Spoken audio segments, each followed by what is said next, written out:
Long before digital dashboards, electronic sensors, and computer-controlled engines, American Cabover trucks already ruled the highways with strength, simplicity, and a presence that was impossible to ignore. They were hot, loud, and cramped, but they were built to haul heavy loads for thousands of miles. How can trucks that are 40 or 50 years old still outperform many modern models when it comes to personality, durability, and visual impact? We are going to revisit 10 American Cabovers that defined entire generations with massive engines, forward control cabs, and styling that became a symbol of the open road. Some became famous for heavy-duty work, others for comfort, and some simply because nobody could forget the way they looked. Stay with us until the end, because the truck in the top spot was more than just a great machine. It became one of the biggest legends of America's golden age of trucking. GMC Cracker Box. Introduced by GMC in 1959, the Cracker Box was designed to make the most of America's strict overall length regulations. Its extremely short, box-shaped cab allowed carriers to pull longer trailers and haul more freight without increasing the total length of the combination. One of its best-known engines was the Detroit Diesel 671, a 426 cubic inch, 7.0-liter inline six-cylinder engine. Depending on the configuration, it produced roughly 200 to 240 horsepower, with enough pulling power to move heavy loads over long stretches of highway. More powerful versions could also be equipped with the Detroit Diesel 8V71, a 568 cubic inch, 9.3-liter V8 engine. Output could exceed 300 horsepower, always accompanied by the sharp, metallic exhaust note that made these engines recognizable from a distance. Often paired with an auxiliary gearbox that demanded precision and experience from the driver. Rear-wheel drive was available in 4x2 or 6x4 configurations, while solid axles and leaf spring suspension prioritized durability, load capacity, and straightforward maintenance. Inside, space was limited, and part of the engine extended into the cab, increasing heat, noise, and vibration. The driver had excellent forward visibility and direct control over a short, maneuverable truck that was easy to position around crowded loading docks and tight freight terminals. The Cracker Box worked in both regional and long-haul service, but relatively few examples survived decades of hard use. Short in length but enormous in personality, it proved that simplicity could also become legendary. The next model brought more room, more comfort, and an even more commanding appearance. Chevrolet Titan 90. In the early 1970s, Chevrolet entered the heavy-duty American cabover market in a serious way with the Titan 90. Built in the United States, it arrived when strict overall length limits favored short forward control cabs that left more room for the trailer and its cargo. Its best-known engine choices came from Detroit Diesel's Series 71 family. Some versions used the 671, a 426 cubic inch, 7.0-liter inline six-cylinder engine, while heavier configurations received the 8V71, a 568 cubic inch, 9.3-liter V8. Depending on the engine and tune, output ranged from just over 200 to around 318 horsepower. The transmission was usually manual, with multiple ratios, and in some trucks, an auxiliary gearbox. Most heavy configurations used a 6x4 drivetrain, with solid axles and leaf spring suspension. Straight-edged cab gave the Titan 90 a commanding presence. The driver sat almost directly over the front axle, feeling every rough section of pavement, while the metallic howl of the Detroit Diesel filled the cab. Its tilting cab also made engine access easier and reduced maintenance time. The Titan 90 worked in long-haul transportation, commercial fleets, and demanding heavy-duty applications. Many examples disappeared after years of punishing service, making the survivors highly desirable among collectors and classic truck enthusiasts. The next model refined that formula even further and became one of GMC's most recognizable cabovers. GMC Astro 95. Introduced in the late 1960s, The GMC Astro 95 represented a major step forward from the tighter cabovers of the previous generation. Built in the United States, it featured a wider cab, better visibility, and a distinctive front-end design that quickly became familiar on America's major highways. Engine choices included the Detroit Diesel 671, a 426 cubic inch, 7.0-liter inline six-cylinder engine, along with the 8V71, a 568 cubic inch, 9.3-liter V8. Depending on the version, output ranged from just over 200 to approximately 318 horsepower. Cummins-powered configurations were also available. The transmission was generally manual, with multiple gears and ratios designed for heavy hauling. Most tractors used a 6x4 drivetrain, while solid axles and leaf spring suspension provided durability and relatively simple maintenance. Inside, the Astro 95 offered more room than many of its competitors, but the driver still sat close to the front axle and directly above the engine. The loud diesel note, constant cab vibration, and elevated driving position created an intense experience, especially on long trips with a fully loaded trailer. The model also appeared in movies, television shows, and classic truck events, where restored examples still impress crowds with their styling and the unmistakable sound of two-stroke diesel engines. Enjoying this ride through the golden age of cabovers? Then hit the like button, subscribe to the channel, and turn on the notification bell, because the trucks coming next took power, comfort, and road presence to another level. The Astro 95 proved that a cabover could be rugged without sacrificing a better designed cab. The next name on the list carried even more weight when it came to hard, heavy-duty work. Mack F Series. When it came to demanding work, Mack already had a reputation built on construction sites, heavy hauling, and punishing road conditions. Introduced in the late 1960s, the F Series was developed in the United States as a compact, durable cabover suited to the strict length restrictions of that era. One of its best-known engines was the Mack ENDT 675, a 672 cubic inch, 11.0-liter inline six-cylinder diesel. In Aerodyne form, it produced around 237 horsepower and approximately 890 pound-feet of torque, delivering strong pulling power across a broad engine speed range and reducing the need for constant shifting. The F Series was also offered with more powerful Mack engines, along with options from Cummins and Detroit Diesel. The transmission was usually manual, with Mack gearboxes offering 5, 10, or more speeds depending on the application. Up front, the truck used a solid axle and leaf springs, while the rear could be fitted with Mack suspension systems designed to distribute weight more effectively between the drive axles. The ride was not soft, but the truck could withstand poor roads, severe operations, and years of hard use. Its squared-off cab placed the driver high above the road, behind a wide windshield and simple controls. The interior was functional, filled with diesel noise, constant vibration, and the unmistakable feeling of operating an industrial tool. Sleeper cab versions were also available for long-distance work. The F Series served as a highway tractor, construction truck, and special-purpose hauler. Its Aerodyne powertrain became famous for allowing drivers to climb grades with fewer shifts, helping turn the truck into a symbol of strength and durability. Today, preserved examples appear at truck shows and in collections dedicated to Mack history, usually recognized by the company's famous bulldog ornament above the front of the cab. The next truck would prove that rugged construction could also come with a larger and more comfortable cab. White Road Commander II. In the early 1970s, White Motor Company introduced the Road Commander II as the next evolution of its large highway cabovers. Built in the United States, it was designed for long-distance work, offering a roomy cab, generous glass area, and more comfort for drivers who spend days at a time away from home. Common engine choices included Cummins inline six-cylinder diesels from the NTC family, displacing around 855 cubic inches, or roughly 14 liters. Depending on the configuration, they produced anywhere from 290 to more than 350 horsepower, with strong low RPM torque to keep heavy trailers moving on steep grades.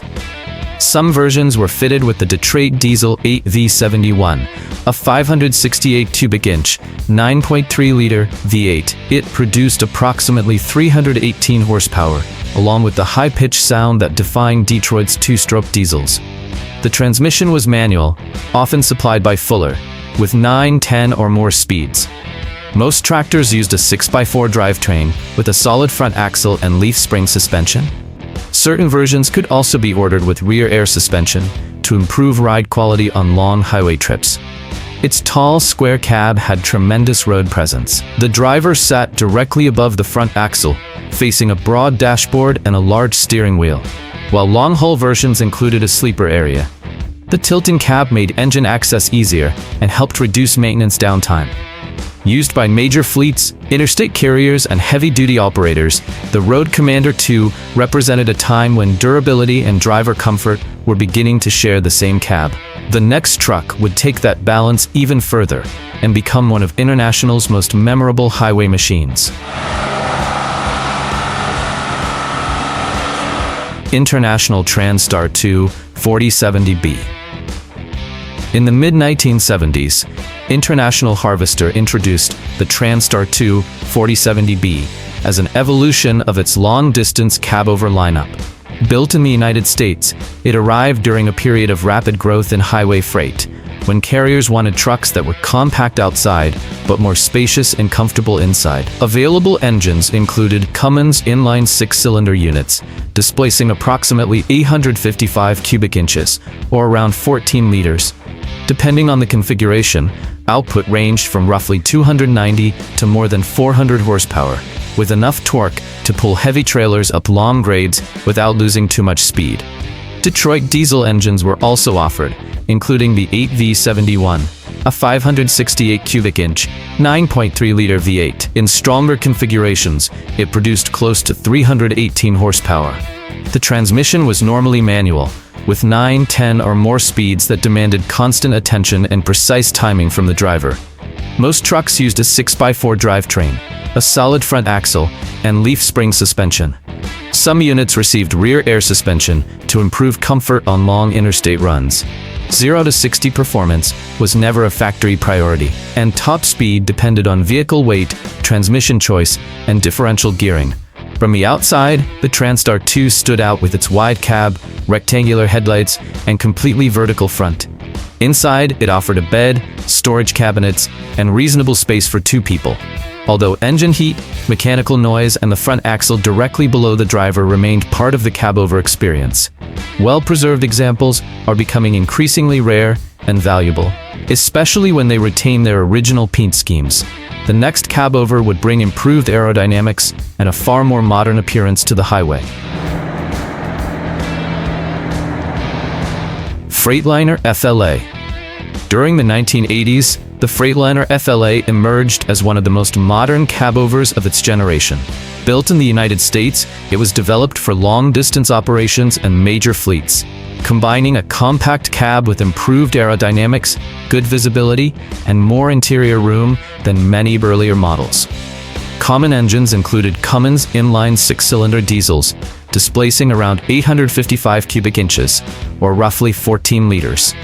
Depending on the configuration, output ranged from about 300 to more than 400 horsepower, with enough torque to keep heavy freight moving over thousands of highway miles. Detroit diesel engines were also available, including inline 6-cylinder units and the company's traditional V8 diesels.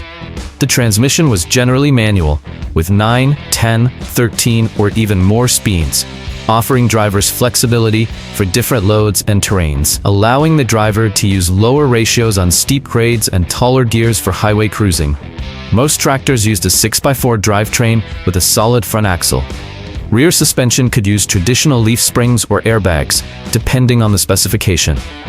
Performance varied according to the engine, transmission, and differential gearing, because rapid acceleration was never the mission of a truck this large.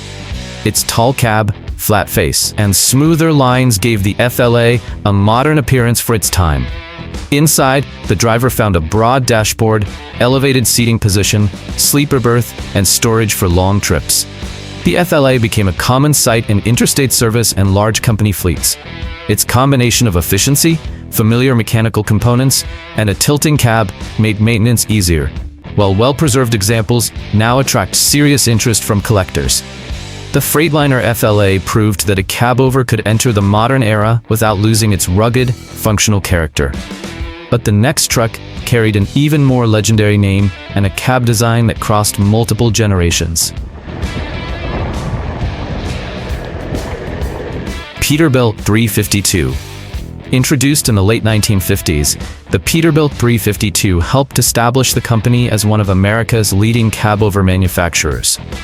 Built in the United States, it remained in production through several generations into the 1980s and became closely associated with long-haul trucking and the classic appearance of that era's highway rigs. The 352 was available with Cummins inline six-cylinder engines, including units displacing around 855 cubic inches, or approximately 14 liters. Depending on the year and specification, output ranged from roughly 250 to more than 400 horsepower, backed by the torque needed to pull heavily loaded trailers over long distances.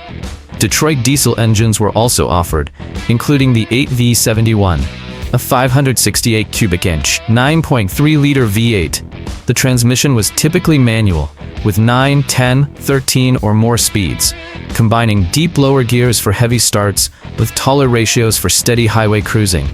Most highway tractors used a 6x4 drivetrain with a solid front axle. Rear suspension could use leaf springs, or on certain versions, an air ride system. 0 to 60 times were not published, while maximum speed depended on load, engine output, transmission choice, and differential gearing. Its square cab, large windshields, and completely flat front created an unmistakable presence. Inside, drivers faced a large steering wheel and a dashboard packed with gauges. Sleeper versions offered room to rest between shifts, always with the diesel engine rumbling directly below the floor. The Peterbilt 352 was used by major carriers and independent owner-operators, but it also became famous through movies, television, and scale models. The 352 was more than a working truck. It helped define the appearance of the American cabover for decades. The next Peterbilt would bring a more modern and spacious cab to a changing generation of highways. Peterbilt 362. Introduced in the early 1980s, the Peterbilt 362 replaced the veteran 352 and updated the company's presence in the long-haul cabover market. Built in the United States, it offered a more refined cab, improved insulation, and newer styling, without giving up the compact shape favored by the regulations of the time. Common engine choices included Cummins inline six-cylinder diesels, displacing around 855 cubic inches, or approximately 14 liters. Depending on the year and specification, output could exceed 400 horsepower, supported by the torque needed to keep heavy highway combinations moving across long grades. Detroit diesel and Caterpillar engines were also available.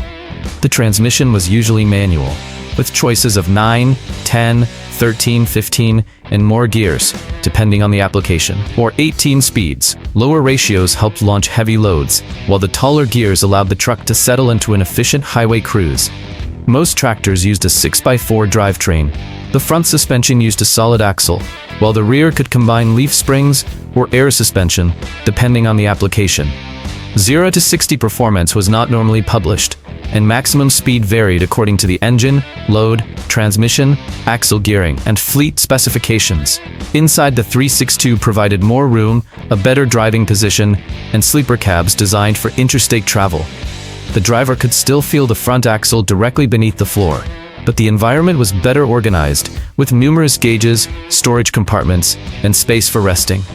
The model served in major fleets, with independent owner-operators, and in specialized hauling operations. Some examples received elaborate paintwork, extensive chrome, and stretched sleeper cabs, turning the truck into a symbol of status for drivers who saw trucking as more than a job. It was a way of life. The Peterbilt 362 combined tradition, comfort, and pulling power during a period when conventional long-nosed trucks were becoming dominant. Even so, the top truck on this list took the cabover formula to another level and became one of the most recognizable highway rigs ever built. Kenworth K100 Aerodyne. In the late 1970s, Kenworth transformed its established K100 into one of the most desirable cabovers on American highways. Built in the United States, the K100 Aerodyne received an elevated sleeper compartment, a high roof, and distinctive upper windows, providing more living space for drivers who spent weeks away from home. Popular engine choices included Cummins inline six-cylinder diesels, displacing around 855 cubic inches, or roughly 14 liters. Depending on the year and engine tune, they produced approximately 350 to more than 400 horsepower, with abundant torque for climbing long grades with a fully loaded trailer.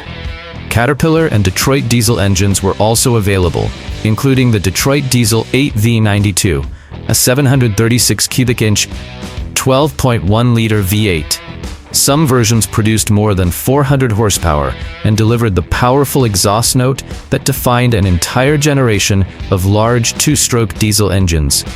The transmission was normally manual, with 10, 13, 15, or 18 speeds. Most tractors used a 6x4 drivetrain with a solid front axle and rear suspension supported by leaf springs or airbags, depending on the specification and the level of ride comfort the owner wanted. The Aerodyne sleeper was the main attraction. Its raised roof increased the living area, while the small upper windows brought natural light into the compartment and gave the truck an unmistakable appearance. Inside, there was a bed, storage cabinets, and enough room to live on the road, always with the engine's sound and vibration directly below. The K100 Aerodyne crossed the United States in long-distance service and became famous through movies, television shows, scale models, and custom truck culture. Many drivers personalized their rigs with metallic paint, bold stripes, polished chrome, and tall exhaust stacks, turning each truck into a personal signature. Even decades later, restored examples continue to draw crowds and command impressive prices. The Kenworth K100 Aerodyne earns the top spot by combining power, comfort, presence, and an emotional connection that very few modern trucks can reproduce. From the GMC Cracker Box to the Kenworth K100 Aerodyne, these trucks defined an era through strength, simplicity, and personality. They were loud, demanding, and rarely comfortable, but they had a presence that many modern trucks still cannot match. More than working machines, these cabovers became symbols of the American highway. They live on through restorations, truck shows, private collections, and the memories of people who still appreciate classic trucking. Now, tell us in the comments, which of these cabovers did you already know? Which one impressed you the most with its styling? And which truck would you choose for a long cross-country run? Hit the like button, subscribe to the channel, and turn on the notification bell. Your support helps YouTube recommend this video to more viewers and allows the channel to keep bringing back the historic and unforgettable machines that shape the road.